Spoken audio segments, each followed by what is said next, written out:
Hello, traders. FX Pip Collector here. Today is Friday, May 2nd. This is my analysis for the Euro Yen. If you haven't done so yet, definitely do check out my free Discord channel, which is linked over here in the corner at the end of the video.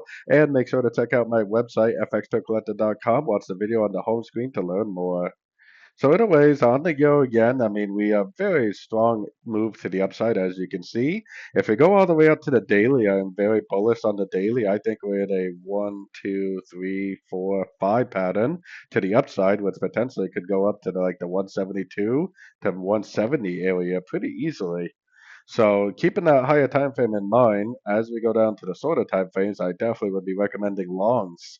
Now, I would want to see a nice break to the downside, not to go short, because then I would know if I saw a break to the downside, it would be the beginning of a new pullback.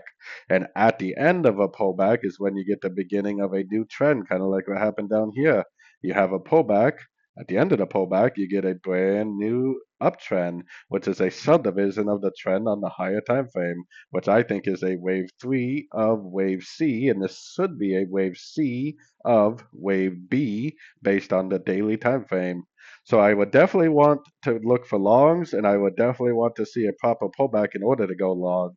Now today is non-farm payroll, which is a US dollar news event, but it definitely is going to have an effect on the yen pairs because the yen is a risk on, risk off currency. So definitely recommending longs. I would like to see a proper pullback before I go long, but it possibly could just keep on going up from here. So anyways, don't forget to like and subscribe. And as always, thank you for watching and happy trading.